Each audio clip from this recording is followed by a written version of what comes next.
there's this map of the United States, and it was 50 drunkest cities, or like most alcohol consumed by per capita. And it was red dots, and it was just a white map. And then it was just Wisconsin was just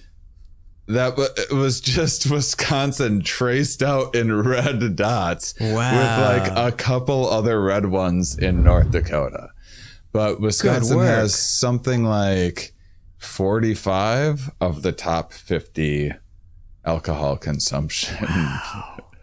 I would have thought it was New Orleans or something like that, but perhaps just the city of New Orleans.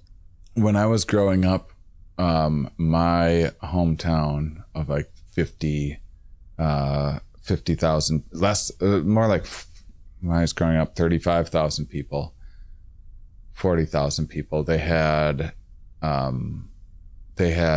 every year they went back and forth with Bourbon Street for most bars on one street. Wow. That's where you come from. That's in your DNA. Yeah. And it's everyone around.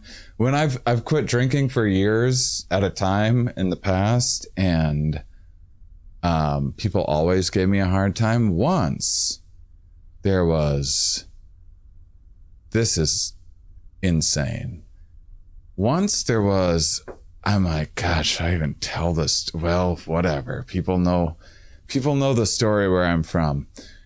Once there was this girl who I know who was giving me a hard time about not drinking. And this is at one of my shows. There's a bar attached to it. And there's this Cavalier Theater in La Crosse, Wisconsin. And I'm hanging out with everyone. It's a lot of like people that I know show up there and stuff. So it's a fun hang. See old high school people and stuff. And this old high school girl, she's like, I just can't imagine not drinking. I'm like, oh, I make less mistakes and stuff. I'm a little more clear-headed. And she's just like, how can you not drink? And she's getting drunker and drunker, and she keeps on with this. Like, this is before the show, then I do a show, then afterwards, she just still can't comprehend that I don't drink. And whatever. I was like so used to hearing that sort of thing from anyone there. It didn't really bother me. It was just getting a hair annoying, and it was a lot, like just relentless. And then the next day, her mugshot was in the newspaper. And what had happened was Have you ever been in that paper? I've been in it once.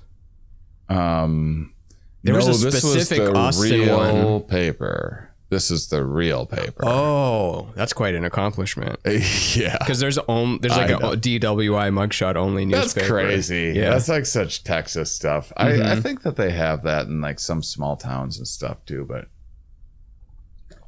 what had happened?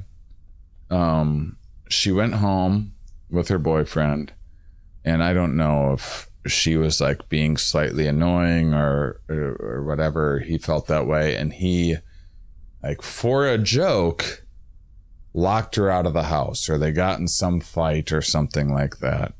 And he locked her out of the house.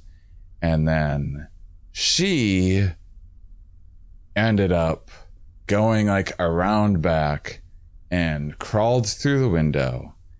And his very old dog, not expecting someone to crawl through the window, like started barking or like came to attack or something like that. And she kicked the dog at least once and killed it. What?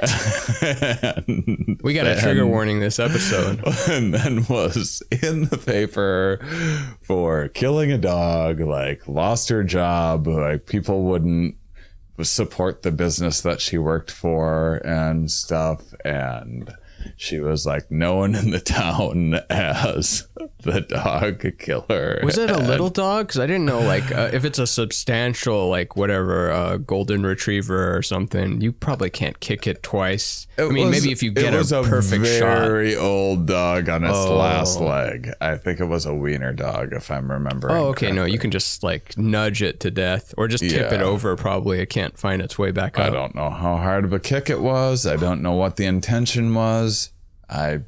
Who knows? But after harassing me all night about, like, why would you not drink?